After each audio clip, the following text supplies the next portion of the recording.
what was in your head even from then to now? Like, how has your vision, your experience evolved? Art is not the easy choice, and making art is hard, right?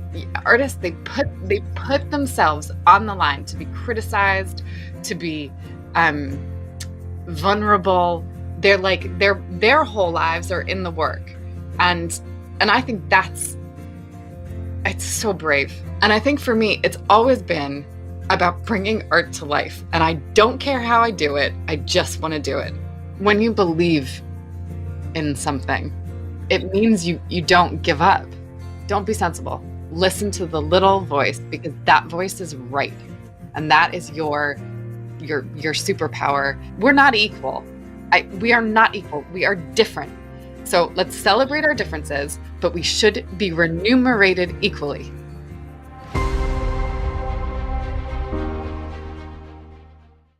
Welcome to the podcast, Carrie. I'm very, very excited to have you here today.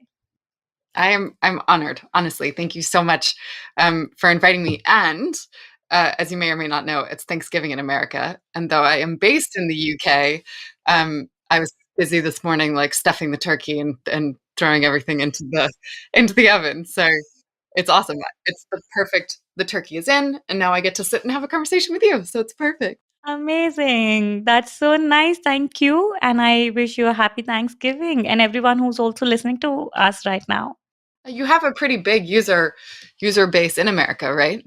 Yeah. Yeah. We have, even though I'm sitting in India, um, a lot of our listeners, a lot of our community members, our distribution channels for our magazine, our books, everything is in Europe and US. Awesome. So there will be some people who are also stuffing turkeys. Yes, absolutely. Absolutely. I'm very excited to actually hear from you first. Before we go, into a lot of things that you do, which is something that I really want to talk to you about. You've worked in traditional arts, you're a TV presenter, you're a curator, writer, many caps. I get that look. I get you. But I think the hardest decision, question I get sometimes is when people ask, "Who am I? What do I do?" And I feel like, which one should I pick? And I feel like the look you just gave is something that you resonate with.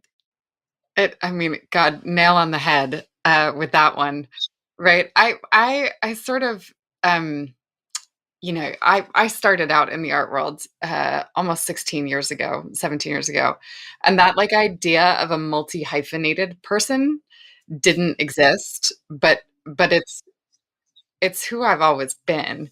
I love the idea of doing everything, not just doing one thing. And I think that's probably my like liberal arts background and upbringing. But so, I am technically an art historian, and sometimes at a cocktail party, I'll say, "Oh, hi, I'm an art historian." And then other times I say I'm an entrepreneur and I set up my own business 14 years ago, and I exist kind of outside of the traditional space that galleries exist in. Then other times I'm just like, I work in the art world. If I'm in a taxi, I'll be like, I sell art. And then I'll occasionally say I do some art broadcasting. But I do a lot of things, and I wear a lot of hats, and I have a small business. And I think that's kind of the case with all of us, right? That,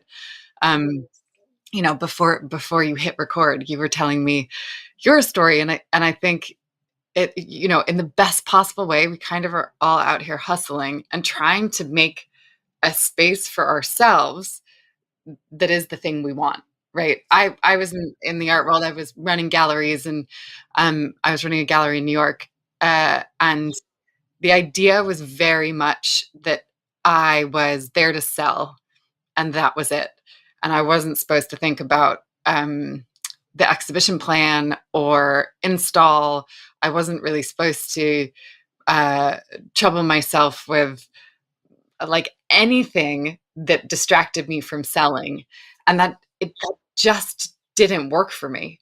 I wanted to be in with the artists. I want to be with the installers. I wanted to, I wanted to be like fully in it. Sorry, my dog is barking at Ah, something, no probably problem. a bird. I love the sound of dogs. I love animals. I have two dogs of my own, four Oh, do actually, you? now two. Yeah. So What kind of always dogs? welcomed. So I have been rescuing dogs for a very long time now. So one is a mix of a lot of mixes. She's a Labrador with a mix of an Alsatian and a Indian, and she's called Dora. She's the naughty one, and then we have Kim, who's a Labrador again. She was abandoned on the road, so we got her, rescued her, and she's our little baby now. So that's a lab mix as well, and also a girl. Oh, So oh it wow! sounds I like love you, female dogs. I said, in the beginning of the podcast, we have a lot in common. I think that's true. I think that's true. Yeah. Okay. Tell me something. If you were, there's something I recently heard, and I keep asking this question to a lot of people now. This is in the age that we are today. It's not this or that. It is this and that. We no longer are into profiles and professions where you're either a historian or a curator or an artist or a business owner. It's artist and business owner, historian and curator and writer, and that and can go forever. Um, if you were to be identified as, like, a lot of times when people ask you what you do, a long list of those names is not the easiest. What do you think is your internally, and I also think a lot of people also address this identity with the money that is coming from the popularity, but it's also confusing in our heads as well. So what is that one identity you associate yourself the most today, if I were to ask you? That's so hard. Um, that is so hard. I think probably. Um, there isn't a word for me. I mean, that's such a cop out. It's such a cop out. But I don't think there is.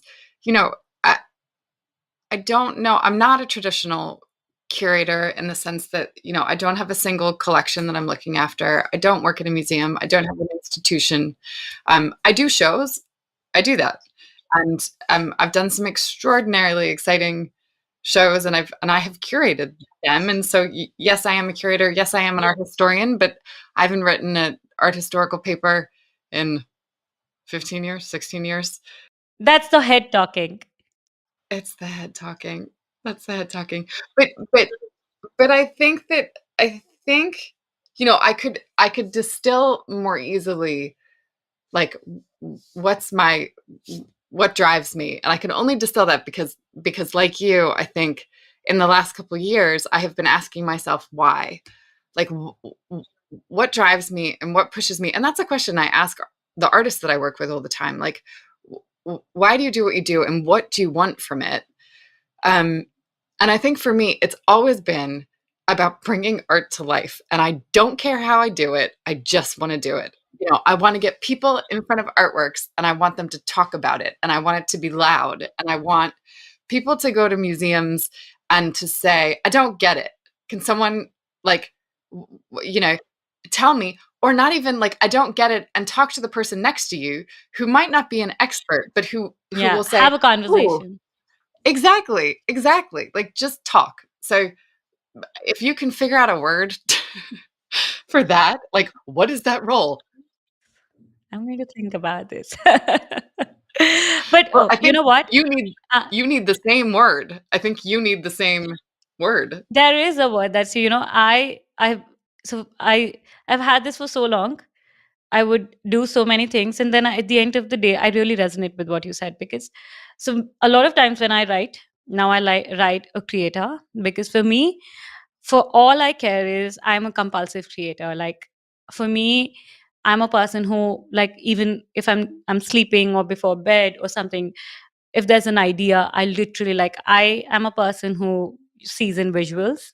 I'm extremely excited by ideas of creating something. If you tell me, we have a discussion and you're like, okay, how we could do this, and I'm like, now I start visualizing it, and I have this compulsive desire to create. I don't care if one day I'm creating a painting, a business, an exhibit, a book, uh, I don't know, a house, a furniture, and food for that matter. I think for me, though, I know what I feel like the flow state when I'm creating something, and I think that drives me. That drives me so much because there's no other way I would do it. Well, yeah. I mean, that sounds very similar to my process. I've got about, I looked yesterday, it was like 625 notes on my phone, which are just I like, haven't dared to count that. oh, it says it on the side. Oh And wow. I was like, I should go through some of these because they're rubbish, or they're just older. It's how I do Instagram. God forbid that anyone, actually, I have this amazing woman who works with clients and I on social media, and she would kill me if I admitted this, but I do all my social media in notes, like, and then I edit them in there, and then I chuck them up. I'm so ad hoc about it, and I'm so disorganized, and she is amazing because Brittany always has the content calendars and stuff in spreadsheets, and then you can go back and you can repost the stuff, but mine is totally disorganized. But I do everything in notes, and if I see something or I read something or um, it all goes into notes to then later digest, to later think about. So There's another great advice I received here was which I did try to follow, not as much, which was I started writing these things into a Word doc, and somebody advised me that if you start, because I love writing. Somebody said that if you start writing in a document, one place, in whatever, if you're writing for Arts to Hearts, if you're writing for your art, whatever, and if you keep on writing page on page, one day it could become a great book. I was like, that's a great idea. The only block is that I'm not going to be as organized as this yet in my life. So I would do that. I still have a doc. When I remember that, I often go there and write, and it has a lot of pages now. And I really like that idea because it did really make sense. Because oh wow, yeah, and in a way, I'm writing a book, which is literally documenting that process and my thoughts, and I can look back and see, okay, how I'm evolving into it. smart. I'm doing a series. I'm about to, in March of next year, I'll be launching a new initiative as part of my business. But and for that, it's called Scene, SEEN. Um, and Is that one you were recording for? yes, yeah, yeah, yeah. Oh Um, well. and so for that, I'm doing an art world 101. Like, what is a curator? What's the primary market versus the secondary market? And for that one, the art world 101s, they are all in one file. But again, it's because I can just go into Google Docs and like quickly, even on my phone, like, oh, actually, we should talk about how do you auction off a work. Um, so so that's genius, though. I might just do that for all of scene. Yeah, and in the world that we live in today, I feel like as creative people, there's so much creation we're already doing subconsciously. We're we're almost on a wheel of that, creating a post, then writing a caption, editing a reel, writing a script, sending a letter, and all of that. If we really did put it into one place, we all have our own books, don't we? So many books, actually. I mean, and also that is a lifelong goal of mine. I always, when I was a kid, I wanted to be a writer. Um, and I still, in the back of my head, I love the idea that I would have a book out there in the world. Um, but who has the time? So maybe this is how we get the time. No, this is how it, yes, this is how we do it. I'm sure we will. Okay, let's start. Now that you've spoken about you wanted to be, what did you really want to be? We talk a little bit about your early years? I know you're born and brought up in the UK. You're currently living there, but you also just mentioned you're celebrating Thanksgiving. Can you talk a little bit about your cultural references, how you grew up, your interest in the arts, your exposure? What brought you here? You know what? Thank you so much for asking me that question. Often people don't. And uh, well, I think everyone always assumes I'm just American. Um, and and I'm not, right? I was born in the UK.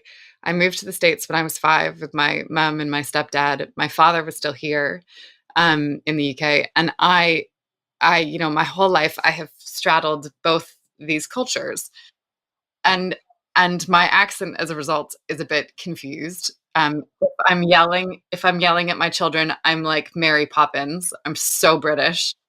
But if I'm with my friends, I'm this sort of loud American. I've almost done 50-50 in terms of time in the US and the UK. Uh, and I honestly, I don't, I don't feel like I really belong in either place entirely. Yeah. So I love them both, and there are bits of both cultures that um, I adore. But when I meet British people for the first time, they're like, "Oh, you're American." I'm like, "No, no, I'm English. I'm English American." And then when I'm in America, they're like, "Oh, you're English." And I'm like, "No, no, no, no, I'm English American."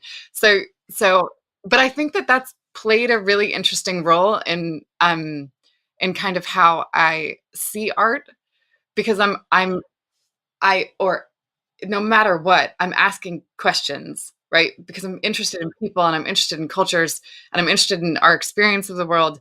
And so I think like my sort of MO walking around is like, "Oh, hey, who are you? What are you trying to do? Where are you from?" Because I'm like, I'm this kind of weird. Investigating.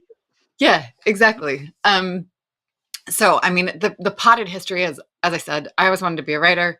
I went to an amazing liberal arts school in Pennsylvania, teeny tiny, called Dickinson College, and there I majored in English, and I minored in fine art. But I ended up with enough credits to actually have double majored. I didn't double major because I was too busy uh, doing art history, fine art, and English, and I was just so happy. And right out of uni, I got a job with Condé Nast in New York, and I kind of thought, I was like, I've done it. I'm going to be a writer. It's great. And then Condé Nast was not perfect. It was it was very Heard that a corporate, lot and of time actually from a lot of people yeah. now. Yeah. It's listen, it's an amazing place. The building was super cool. It was 4 Times Square. I was a baby. We got to do so much, and I was looking after the online part of it. This is 2001, so online was kind of in its infancy. Um, and uh and but for a number of reasons, I wasn't it wasn't right for me. Um, and so one of the benefits, and it was a benefit of working there, was that they gave you had membership to every single major museum in New York.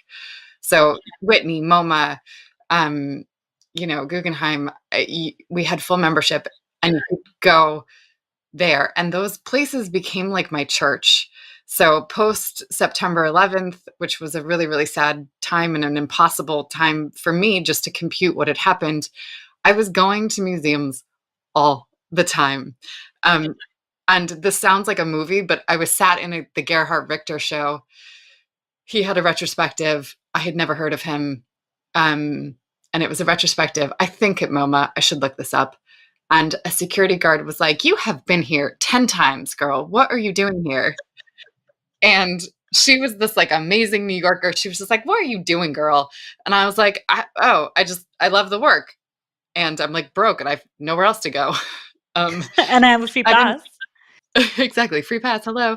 Uh, and she's like, "Oh, you're not an artist." I said, "No, no, no, I'm not an artist." She's like, "You work in the art world." "No, I don't work in the art world. I just love the work." And we had this like lovely conversation. I left there, and a couple weeks later, I thought, you know what? I gotta do this as a job. So applied to grad school. I only applied to I applied to grad school in New York, London, and then California and Seattle, Washington. Um, I mean, so random, the Seattle, Washington one, but there was a professor there who I had read something she had written, and her name was Patricia Failing, and I loved it. And I was like, I'd never been there. I was like, I'm going to apply there. I didn't get into NYU. I didn't get into the court hold here. I was heartbroken. Um, I got into the University of Washington. They gave me a little bit of money, and I was like, I'm going to go there, having never been there. So got there, and it was amazing. The program was epic, but the city was even better. So the art scene there, it's small but mighty, and that's the only way to describe it. You have these incredible collectors and collections, and you have these creative people who are willing to kind of do anything and everything. So people like Greg Lundgren, who he had an art bar, he did a 24-hour play. And in one of his bars, he had this vending machine, like a jukebox almost, that you'd put money in, and then you'd get a limited edition, not a limited, an original painting by one of the Seattle artists. So like all this weird, it was so cool. So cool. All this weird creative stuff. It really must have opened you as like a young, really like, because I think in those years we're like, it's like just absorbing it really opens up your mind. Even if you like close on later, it's like you still know what's still out there. You're so right. And that was the thing, is that, you had collectors who, Bill and Ruth True, they built a like warehouse space that was part public, part private, and had all their video works, because they had one of the biggest video collections at the time. I mean, and so I interned for them, and then they put me forward to run a nonprofit that was attached to a different university in Seattle. And then someone said, oh no, I think they said, the Trues also said, you need to meet James Harris, who had this gallery. And so I went and worked for him. And you could just do all this, you could do stuff, right? And then I started writing for the newspaper. And it just felt like nothing was impossible. Like anything was possible. And James Harris, Jim was amazing. Taught me how to build a crate, taught me how to paint a wall, taught me how to talk to clients. And he was the most supportive, incredible boss. And then, so I was with him for like 3 years, and then, or maybe 2 years. And then oh God, the sun's come out. I'm going to be blind for a minute. Oh, it's going to go away again. It's England. You have the golden light. The golden light is coming in. Yes. Yeah, and then I was in New York for, I think it was Armory, and Okay. my brother, he was working. He does non-traditional marketing. He still does non-traditional marketing. He's older than me. Wow. And I say he's older than me because he's always more organized, and and this was the first instance where he wasn't, or something had happened and someone couldn't work the door for him on an event. And I was in town for the Armory Art Fair, and he said to me, hey, do you want to work the door for me? I'll give you another $200 or something. And as you know, the art world Yeah. does not pay Yes. at the bottom. So I was like, perfect, give me the extra $200. And I was sat at the door, and this group of really cool looking people came up, and their names weren't on the list for the thing. And one of them said something like, well, hey, I'm an artist. And I was like, well, hey, I'm an art history graduate student. What do you do? Right? We just had this ridiculous exchange. And that person turned out to be Rashid Johnson, who is now a household name. I went back, looked him up. He had given me, I think, his email. I sent him an email saying, I mean, we were babies, right? Like, I think I sent an email. How long ago was this? 2006. I mean, so long ago. 2006, 2007, something like that. I sent him an email saying, I think your work's really cool. He had just finished grad school. And I was like, I'd love to do a show here. He was like, hey, yeah, up for it. I then said to Jim, I was like, this guy's really cool. We should do this. He shrugged his shoulders and was like, that'll be the first show you do. Go for it. And so I curated my first ever exhibition with Rashid. Uh, it, and then he got picked up by a New York gallery who he suggested that I should go to New York and run. And so I moved. I don't know. Yeah, like 6 months after that. So that's the quick history before we get into like, okay, when did I start on my own? I think art world, and I might be wrong. I might be missing a lot of those details, but I typically, art world, Hollywood, Bollywood in India, like these are some kind of professions that people feel like, there's a doctor, engineer, all of these, there's academics. There's still a set pattern. They're not as untraditional. They are considered to be a lot more safe, academically, more prestigious and well paying, all of it. Versus creative jobs like in the art world, they're not mass jobs, they're not as common. Not everybody has an artist at home, a curator at home, or, a collector, or like, a museum. But, these are not as rare, at least from where I come.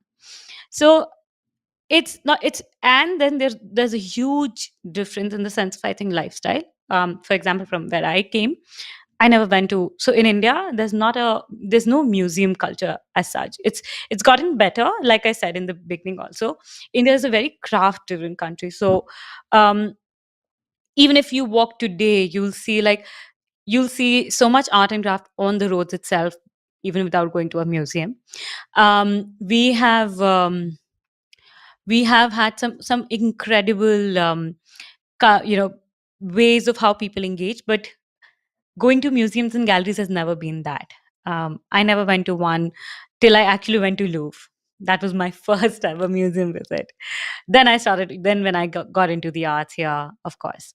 So it always felt like it was an unapproachable dream, or a place where, it was only for the rich, or this was, did you ever feel that before you got into it? I it's a great question. And as a young girl, my parents definitely exposed me to museums in a way that obviously you're saying you didn't. Um, and famously, my father hates it when I tell the story, but um, when I came over to the UK, he had a client and he was a financial advisor, but he had a client who lived or had an office on the same square as the Wallace collection, um, which is an incredible building, and anyone that's in London should go there. It's totally underrated, and people forget that it's there, and it's gorgeous. It's just gorgeous.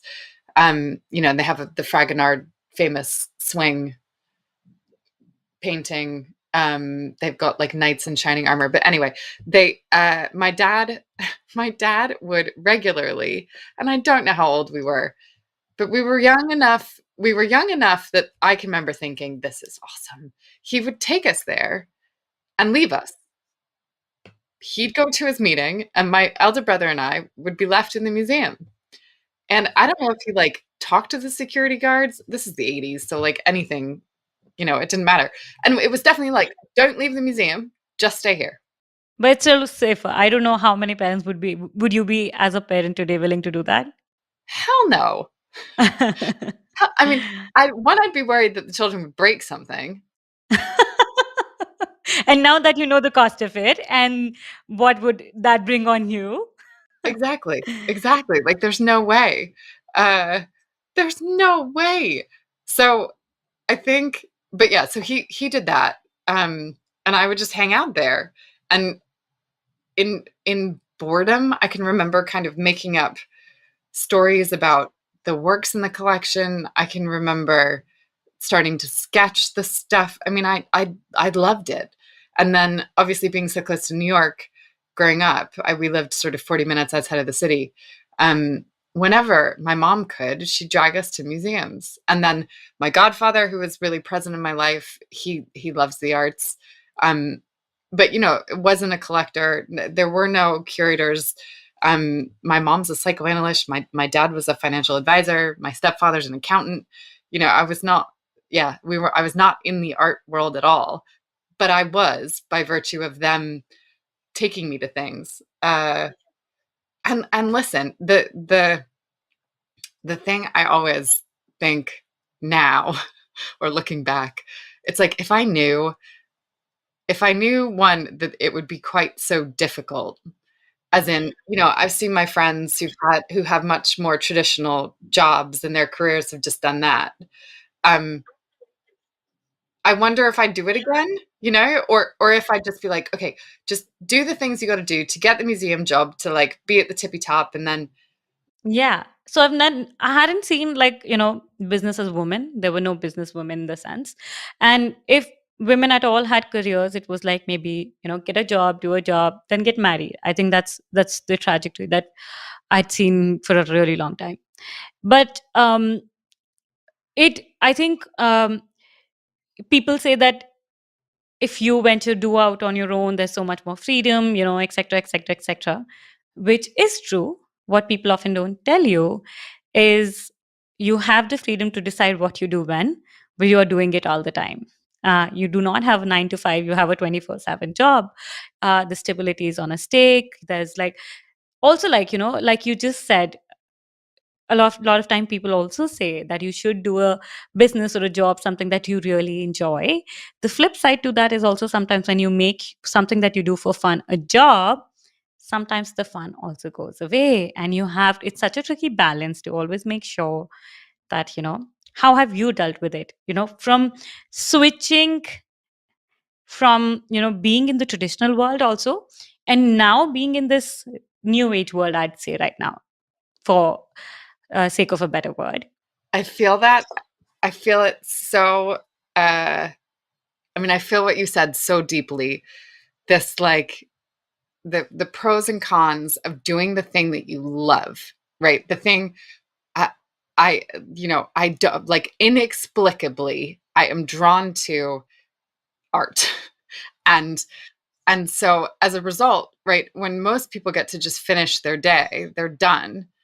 It doesn't ever end for me. And that's not to say it's because I don't have like a work life balance. I I probably don't, because like work is my life, right? My life is work because I've picked the thing I love. And my husband and I talk about this a lot, and he's like, but it's so wonderful that you get to do the thing that you love more than anything. And I'm like, it It's is. not as easy as that. No, it's not. And he of all people, he gets it. But as you said, it's like, you go to bed, or you're going to bed and you think, oh, wait. I I need to talk to Bindi about the book because I've just had this massive idea. And so, you pick up your phone and you get on, and yeah, it doesn't ever end. Um it doesn't ever end. But I think as I'm getting older, as I'm getting older, um, I I don't know that I'm getting better at it. Um, but actually, I'm getting better at leaning into the things that I love more, if that makes sense. So, because this is our lives and this is the thing that we've chosen, and we're doing the things that we love, I think it's really important to then say, okay, well, what are the things I'm good at, and what are the things I love, and what are the things I'm bad at, and that I don't love about this job, and can I go and find people who are better at it than me? I definitely would agree on this because I definitely feel it has something to do with age. Um, I've started businesses, and been a creative for over a decade now, and I've seen this in my own self in the sense of, um, I know that I had this attitude in the beginning, which was I wanted to do it all by myself. And now I've come to a point where, okay, I know this is really, I only have this much of bandwidth. I would have really loved to do more. I really don't want to. I choose this intentionally now, and knowing that, I'm there's far someone better than I am who'd be really able to do this job better than I would be. And I think there's also a sense of urgency that I wouldn't say has completely gone. But I think in the age and time that we are, specifically for artists, I think it's become a very crucial time. I remember I really had this conversation with myself, and thankfully I had this experience. There was a point where I was so busy with so many things, and um, I intentionally chose my art not to be my source of income. So I didn't want to put that much pressure on my creativity to bring money. And at one point I started to think that, am I really, like, you start to question yourself. Specifically, I think, as people who are, podcasters, who have a habit of questions, let's say. And I started to question myself, like, why am I really doing this? Because I don't know, have done it for so long, or I'm trying to prove something, or I'm buying into an idea or something like that. And I kept on questioning, and I quickly realized that for me, art was just something that I really had to do. Like, I would become breathless, or if I didn't create something, and there's still days when, if I don't go in the studio, if I'm not doing something, it's like the base of anything I do. I don't care if I'm doing it for selling, for myself, in my studio. I no longer, like, I said in the beginning when we were speaking, like, a lot of times our identity is associated with how we're making our monies from. But often our real identity is not where the money is coming from. The real identity is really what pulls us, what grounds us. If I'm not in the studio, I know I'm nowhere. I know if I'm not being an artist, I cannot be any of other things, because everything stems from there. So when you also, in your own bio, I also read, like, you said you started a business which was an art gallery, a consultancy, and a supporting a unit for artists all at once. And this is something that I'm sure when you were starting was not as common. Like, um, it was either you help artists, you help collectors, you help a gallery. It was either or. And I think just someone, I think, like you said, the core was you being in the arts, and you figured that there was some way you could really bring these together. Can you talk a little bit about that, and what was in your head even from then to now? Like, how has your vision, your experience evolved? I think, I mean, I love hearing the thing that we forget about artists, and I love that you just said this, is that art is not the easy choice, and making art is hard, right? Artists, they put themselves on the line to be criticized, to be um, vulnerable. They're like their whole lives are in the work, and I think that's it's so brave. And we forget. People are like, "Oh, being an artist is so easy. Like, sit around, you paint." And you're like, "No, dude. It Not isn't. It's today not." anymore. No. And but was it ever? No. I mean, Van Gogh sold one painting in his lifetime. Sure, we all know his name now, but like it has never been it's never the easy choice. And I think But you most know artists, what? That is also, how juxtaposition is in this whole sentence as well. Like, we are calling someone who's sold one work so far the father of the century, like he's the artist of the century. And if I were to tell you today, the first question, if someone comes in as an artist and somebody will tell you, oh, I'm an artist, oh, so where do you show your work? Oh, do you have a gallery? How much work have you sold? Do you, it's such a paradox.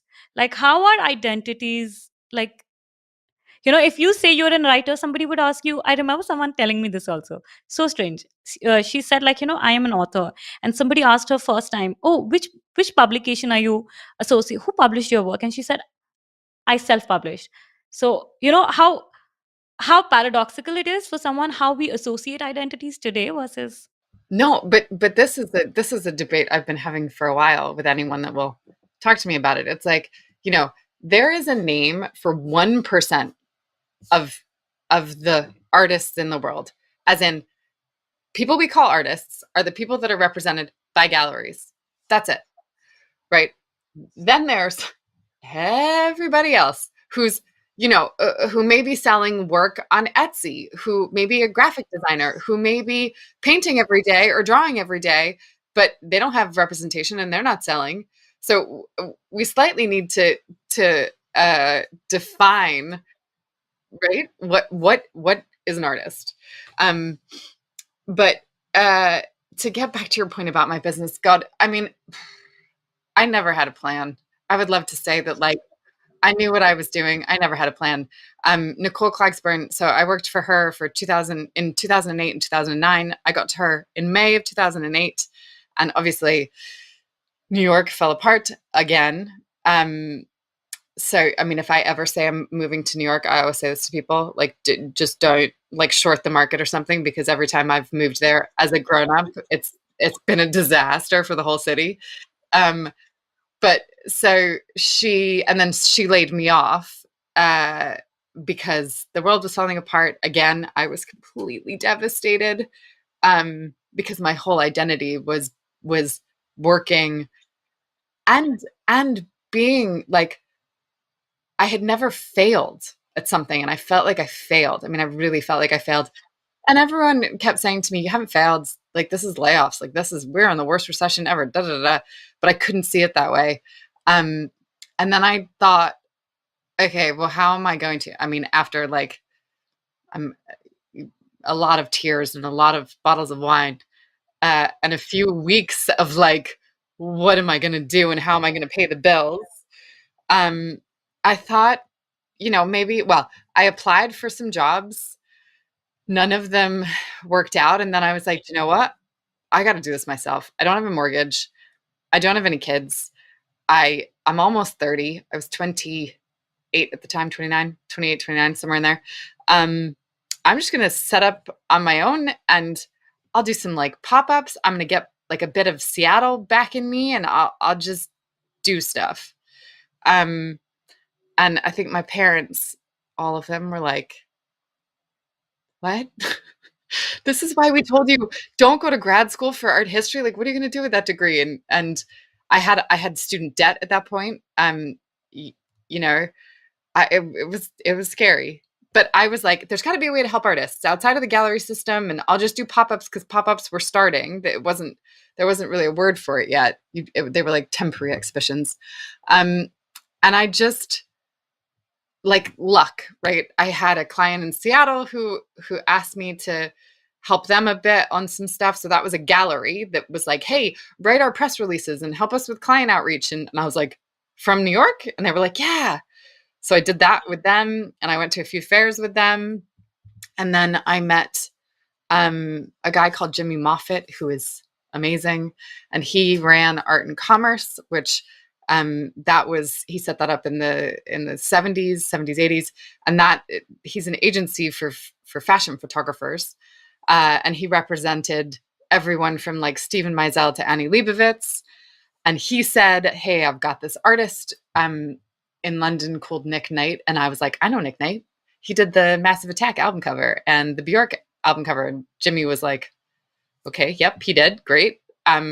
He Nick is trying to run a gallery alongside his studio, and maybe you could go and sort that out. So I agreed to like a 6-month contract. They obviously also knew I had a British passport, so they were like, perfect, go do Come that. for six. Yeah. So I came for 6 months. At the time, I was also dating my now husband.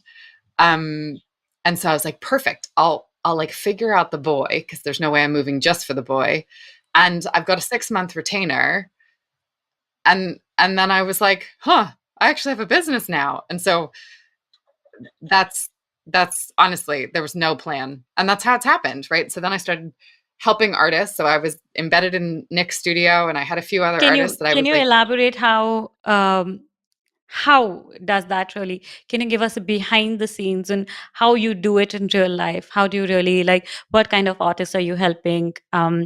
How are you helping? I know you say you have brand partnerships, you're helping artists and collectors. Can we speak so that really people from anyone who's a beginner artist, who is a mid-career, top of the career, anybody, like if they want to understand if they are the right fit, how can they make the most of it? Just for everybody's knowledge. yeah. Uh, so with artists, I mean, hilarious, given I've just said I don't have a plan, or I didn't have a plan. I now have a plan. Um, I make them sit down and tell me what they want, like, where do they want to get to, and um, how do they, like, what's the goal with the work? So do you want to be in a museum? Do you want to have a book? What do you want to do? And and then I work backwards. So if an artist says to me, I want a retrospective in the V&A, I say, okay, it's pretty ambitious. That's going to take 10 years, probably, unless you're super established. And even in 10 years, it might not happen. But let's like plot it. How would we get there? What do we need to do? Um, and and then I like action those things. So if it's I mean, I can give you, it's probably better if I give you an actual real world example. And So also Bindi tell me Bor, what kind of artist specifically, because um, I think in today's age, artists are really looking. I think we've become smarter. I think artists have really become smarter. Um, a lot of artists have come to the point that they've understood that their role as artists are just not making work, but also being strategic, also finding good collaboration partnerships with people who really can help them, because we cannot do all by ourselves. So let's say, what is an ideal kind of artist that you'd work with, or someone who, if they wanted to check if they fit the bill, or yes, it's okay. any level, right? Okay. Um, any level artist, uh, just someone who's willing to do the work, right? Yeah. There is no formula here. There is no right answer. It's the art world's the wild, wild west. Yeah, it's the creative world. I mean, you create what you want. Exactly. And you have to be willing to like take risks, and you have to be willing for it to not work for a while. You have to be willing for it to, yeah, to be really successful at some point. So I think flexibility, it doesn't matter where you are, at what stage in your career. What I'm most interested in is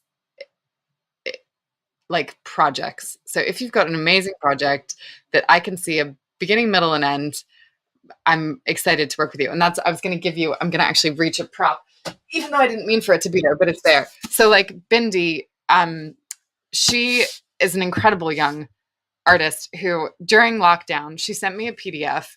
I had worked with her before. I had curated her into a show in 2019, 18 maybe. And during lockdown, she sent me a PDF with a selection of these works in it. And it was like a lifeline. It was one of those days where like the planes had stopped flying overhead. The kids were driving me crazy. I was trying to homeschool, and I was like, right, the world is over. What are we doing? And this PDF lands, and her whole thing was using this body of work to try and understand COVID. So she was taking words from headlines or tweets, now X, and she was then combining them with found images from archives that she had bought, and then she was placing these beautiful little interrogations or embroidery over the images that made your eye fall around. Anyway, I was like, oh, everything's going to be okay. Bindi, let's do a Zoom or a live, Instagram live or something. Let's just talk about this work, and and she was like, okay, great, let's do that. So we did that. Then we started selling a few pieces, and like permanent collections got excited about it too. It just struck a chord, right? And so it was this beautiful thing. And from there, right, we've sold work, we've shown work, we've we've done talks together. And then this book happened. So Perimeter Editions, which I don't know how well you can see that, but it's like a little brick, right? It like hits you over the head. Perimeter Editions, who are this fantastic team in Australia, husband and wife, they got in touch and said, we love the series. Could it be a book? And the series went on and on and on. So it doesn't just chart COVID. It was for like the 2 years that we were properly dealing with COVID, which it was 2 years. But so this thing charts COVID. It charts George Floyd being murdered. It charts Black Lives Matter rising up. It charts all of our politicians making a mess. It's this portrait of a moment, and you go through it, and it doesn't matter. I mean, okay, I just opened page 342, And the text in the book is isolated from the artwork. In the artwork, the text is underneath. And it's like, this page is, we are more than just bodies. Okay. The next one is, we've turned a corner and the escape route is in sight. And then, oh man, weaponized stillness is an undervalued superpower. Like, this thing, it still has all the gravity that it had, When you saw it for the first time. right? Um, Yeah. and it's just remarkable. And like, those are the images that she chose to go with it. But that is a project that, like, perfect, Yeah. right? Yeah. And we It did it. called for We you. Yeah, and we got it out in the world. So yeah, so that's a like classic. That's how I work with artists. Amazing. It's so exciting. Well, thank you. It's fun. It's fun. Hard but fun. Sometimes when you're having fun, even if it's hard, um, you get through it. I think that's what is, I think that's the cherry on the cake when you do something that you love. Otherwise, it's just hard. Right? Otherwise, it's just hard. But I think that's also something to do with when you believe in something. Yeah. I believe in Bindi. I believe in Yeah. that work, and so it doesn't matter how many times we're told no. And we there have been some moments where you're like, God, am I, we haven't sold anything for 3 weeks or 3 months, are we okay? Is this okay? And then all of a sudden you're like, ooh, there are 12 editions that are almost sold out. How did that happen? Um, but I think when you believe in it, it it means you don't give up.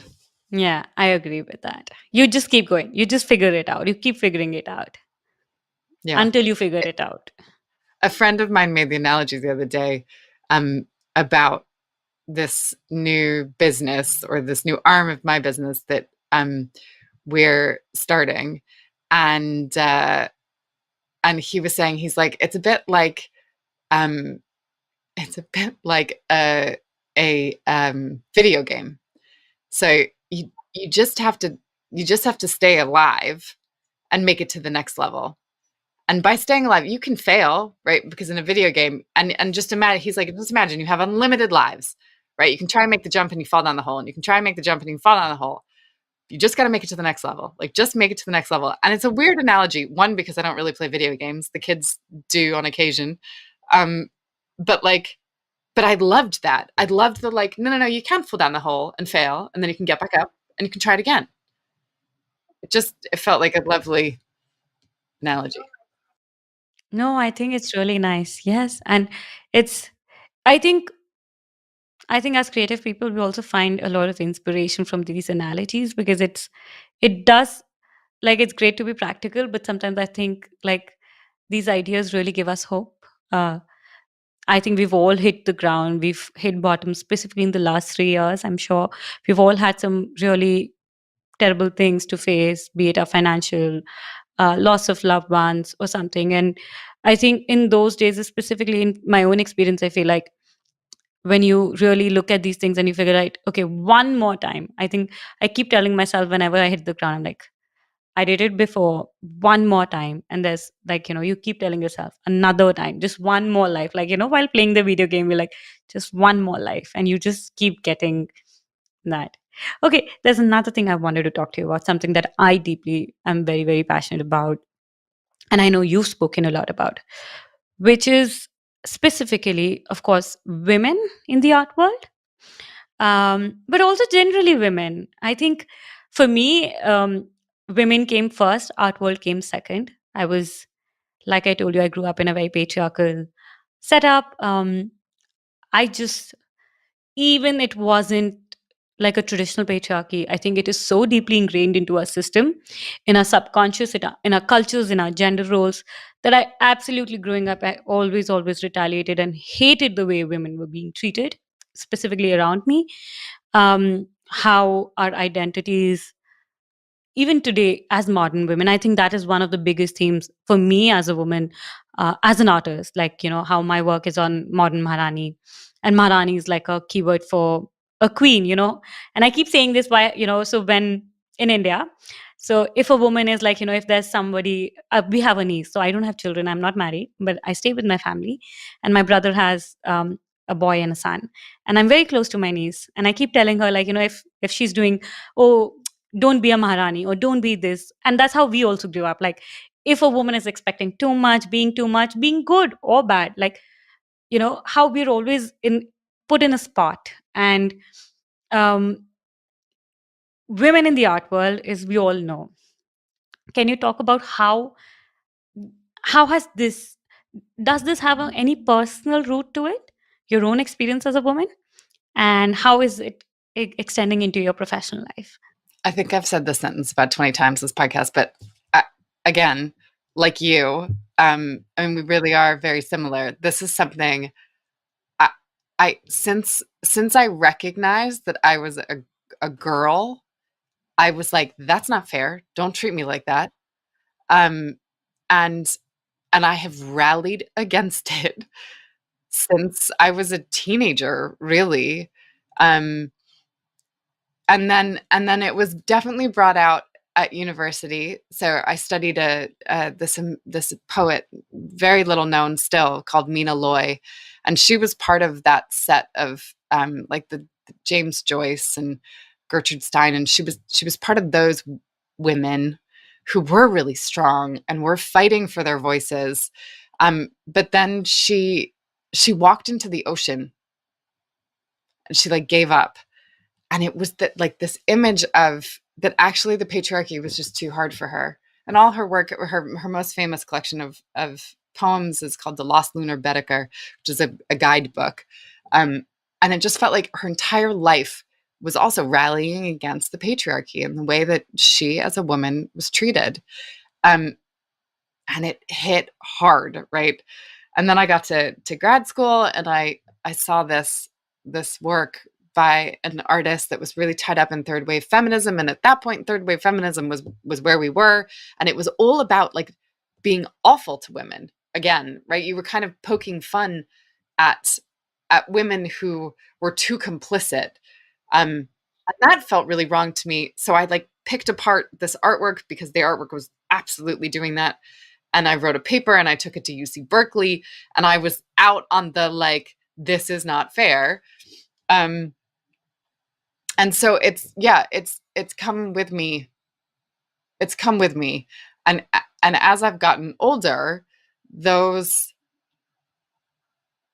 I guess it feels more important than ever. And um, I have always worked with women. I've always worked with women of color. I've always worked with people of all shapes and sizes, ethnicity, sexual preferences. This is not a thing that needed to be named. And if you look through my career, you can see that Yeah, there. it's not Um, something that you.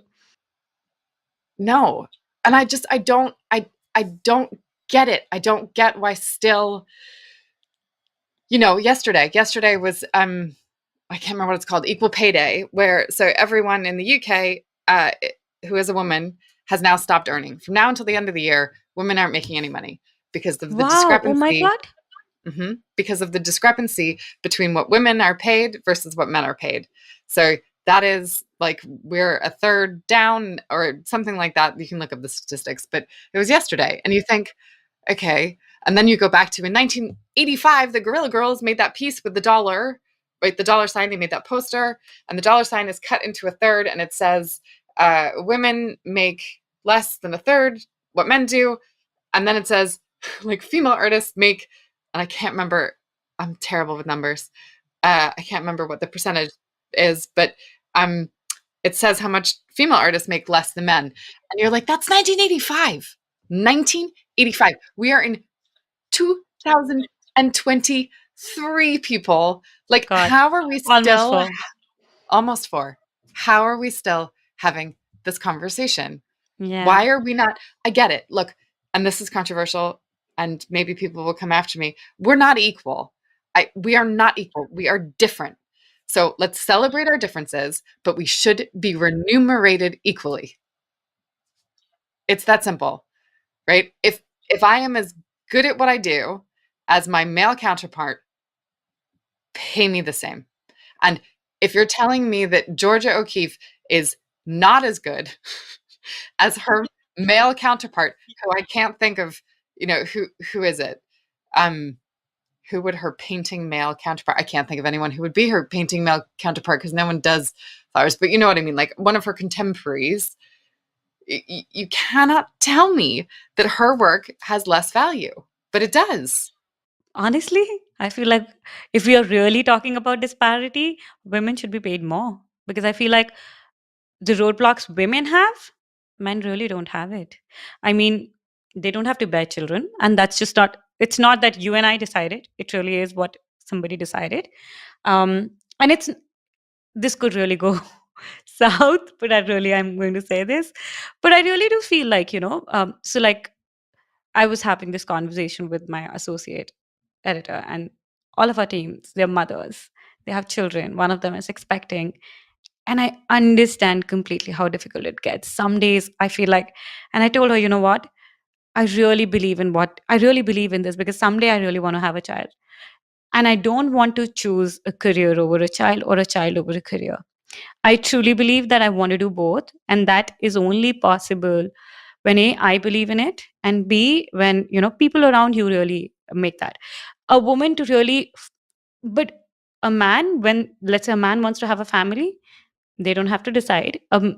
Let's say when I was young, I moved out from my parents' house while I was 18. That's not as easy and as common in our culture in the beginning. And there's so many things. I and my brother grew equally, like we're of the same age. We both had a huge disparity in all parts. Like, and for my parents, they always did it equally. But just growing up equally, I always experience that, what is bare minimum and easy for a man versus a bare minimum and easy for a woman. Um, I didn't grow up learning a lot of skills because I couldn't really go as a woman. I had curfews, times, which my brother never did. He was skilled more than me because he really had those access. Versus, it's so, like I said, it's it's just so like, even when people are being fair, they can never be fair. And I keep on telling this to my partner, who's fairly, like, he's really, like, really open, and he does not come. And I keep telling him, and he keeps saying, like, he's not patriarchal, misogynist, like. And I'm saying, and I keep telling him, you know what, the most non-misogynist men in the world would still be a misogynist, because that's how, like, even if you like, it's a given. That's how you're raised. That's how a man and a woman, they're always raised differently. And it's such a it's such a deep rooted problem that I really don't know. Like, we will still have to keep working on it, no matter how good we think we are. I think, well, first of all, you're absolutely right on every level. Um, I think, and this is so complicated, and I will do a bad job of saying what I'm trying to say, I'm sure. Um, Biological determinism was thrown out in the 80s, right? But there's this amazing French theorist called Luce Irigaray. She has a book called That Sex Which Is Not One.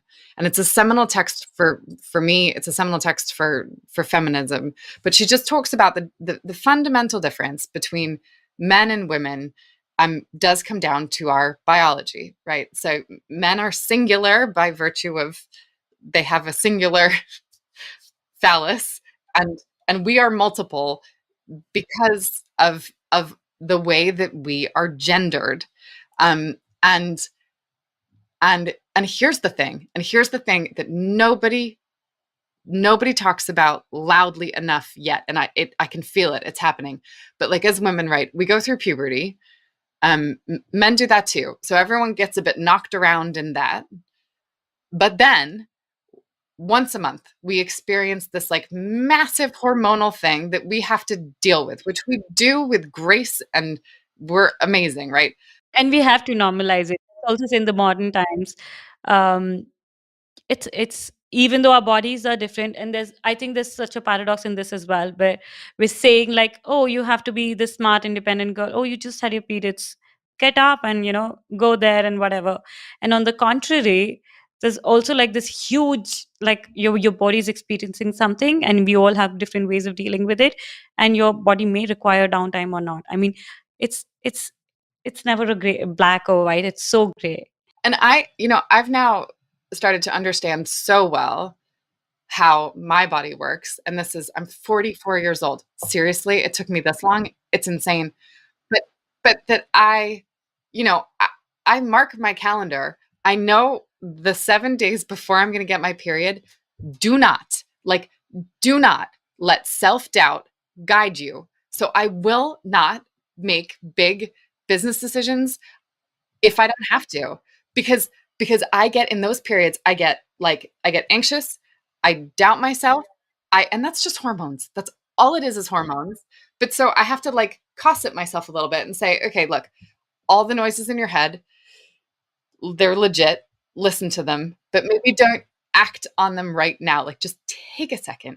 So we have that to deal with all the time. Then you come to childbearing years and the seismic shift that goes on inside your brain and your body when you have these humans. It's Our society underestimates how big that is. It's ginormous. And so this fight between work and kids and who you are as a person, like that all happens, and that's monumental. And then guess what? If you're me, you have your kids, you get them to a stage where, mine are 10 and 6, and we're cruising, but I'm going to hit menopause any second. And that's this seismic thing, right? I mean, not any seconds, but in the next decade, it's coming for me. It's probably already happening. And at the same time, my kids are going to be in the middle of their own puberty. So like, meanwhile, my husband, who is amazing and is completely, he is a feminist through and through and through, and he supports me and backs me, and I couldn't do any of this without him. He's like, we had kids, I'm just going to go back to work. Right? Like, what? And I start talking to him about menopause, and he's like, is that really a thing? Is that going to happen? I'm like, dude, I could completely lose my mind. It could be years where I am just a different person. We're just going to have to ride this out. And he's like, seriously? I'm like, no, no, no, seriously. I saw my mom deal with it, and I saw her. I mean, really, there's so many things that a woman does in a lifetime that I feel like is so extraordinarily normalized that, I mean, sometimes it's just like how, like, I keep on telling this to my brother when we grew up same, and I love this quote, like, even though if you're born to the same parents at the same exact time, you'll never have the same experience. And me and my brother, we literally grew up together. Um, and I always fail to understand that how did he not see those sides that I saw as a woman, as a girl growing up, and what it did to, like, how my mom probably experienced it, and how I empathize with her, and how that has given me my life's purpose. Versus for him, it really didn't come to knowing after, like, really he, like, before him also even having a child, or like, so it's so different. And it's like, it's like I think sometimes men can never truly understand. I also say this to my partner, like, you can never understand because you will never understand what it takes to be a woman. And it's not I'm saying that this is better or that, but I'm just saying there's so different experiences that I would truly never understand what it means to be a man. I wouldn't know what it feels. And a lot of time people ask us why, like like you said, if I see the trajectory of my life, everything has always been so women focused. um my mom passing away was like a hit on the nerve, and it really shifted a lot more, and it really made my purpose even more stronger. And people ask why Artshahat is only a women's community, why my work is so much like is always about women, why I'm always speaking about that. And I say, I don't know anything better. This is one thing I know through and through. I know I feel it, or probably I'm being, and I do feel like artists feel things a lot more deeply than, let's say, other people. creative people maybe. Um, and I feel like this is one thing I know through and through. I can speak from my heart. I can share. I feel so in my bones that I don't know there's any. I can, if you ask me what it takes to be a lawyer and a man, I don't know. I don't have a clue. But if you ask me what it means to be a woman, I have a lot of opinions, and they're really strong ones, and I will fight for it. I thank God for that, right? Is that it is, it is up to us to change the game. And you're doing it for the art world that you want to see, but you're also doing it for a culture. But you're doing it for a culture you want to see, right? And I'm raising these two little men, right? They're men. They will be men. And um and and so I I think think you have a greater responsibility. well, that's what I mean is that, like, right, I feel more responsible now. That's like, don't you dare, you boys, don't you dare put me or any other woman in some sort of ghetto that I'm not allowed to use that word, or silo, or do not dismiss us. You cannot dismiss us. You have to accept, like, all the parts of what it is to be a woman, because we have accepted all the parts of what it is for you to be a man. And we let you do that. Like, I love that. I keep saying the same to my sister. She also has like a son, and I keep telling her, and it's so strange. Like she keeps saying, "Oh, while raising a boy, she tells these experiences, like, oh, he's doing this, he's," and I'm like, it's so strange for me to even hear like how men grow up. Boys have so many different things to deal while growing up, like as boy, puberty, understanding the bodies and all of that. And I'm like, you have some, like, I think mothers of boys today have such an important role to play on what the next generation and the place for women will look like, because I feel like the biggest bottleneck from the history has been women they never communicated enough. At least that's what I believe. Husbands never knew enough, fathers never knew enough, brothers never knew enough, sons never knew enough. Those experiences were never shared enough for them to even understand. And I think if we change that narrative so much, I mean, all of those people who are raising boys could bring so much of difference. you're so right. I mean, we have all of our periods we had in secret, our first kisses we had in secret.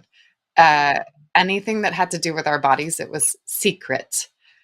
Whereas, my brother was running around naked. My boys, they run around naked all the time, and it's fine. And it's like I never had that. I never had that. Um, so yeah, so I'm out here banging the drum just like you are. Um, and and you know, I don't know. We have a way to go, but conversations like this move the It was a marker. nice turkey conversation. I'm sure it turned out longer than we expected, but it was so nice. It didn't turn out really, I didn't expect. I thought it would be a more art centered, but I think we really hit it off. Yeah, I mean, honestly, it's seldom. I sometimes get on these and I'm like answering the question, then waiting for the next question. This felt like a true conversation, so I thank you for that. What a, like, privilege, really. Same here, same here. And I'm so grateful that you did open up. I think that's always that's always a pleasure. And I'm sure you understand that, because it's like you have one of the most, like, it's like time quickly passes away and you really feel like you've taken away more than you've given.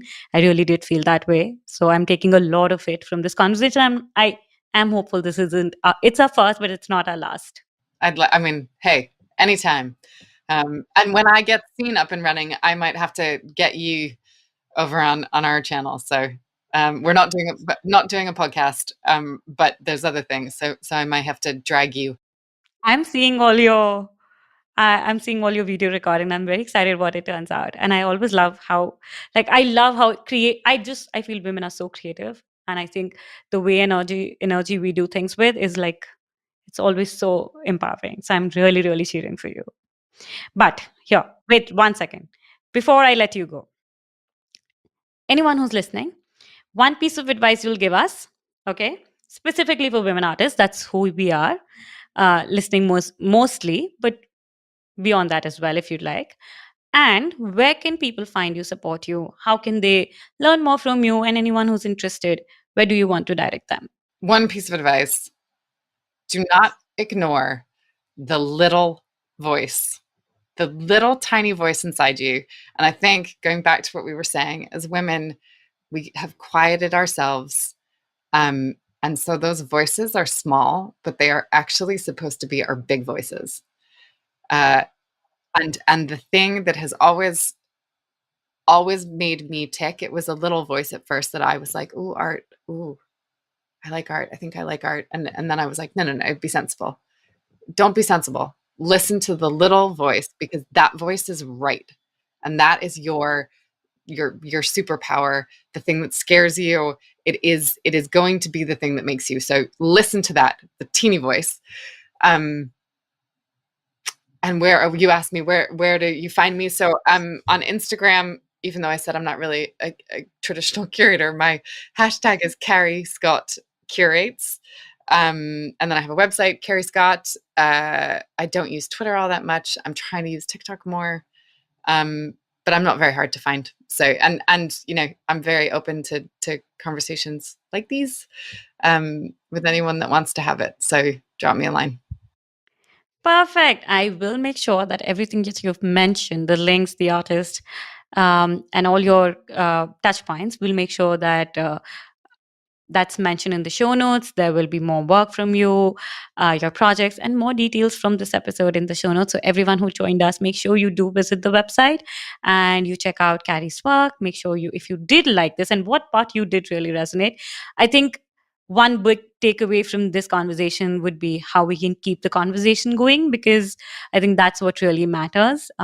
If you have an experience that you'd like to share, make sure you do share, send us a message, share a story, drop a line, tag us, and if something did resonate, let us know. But let's keep the conversation going. I think that's what really matters to all of us. Thank you.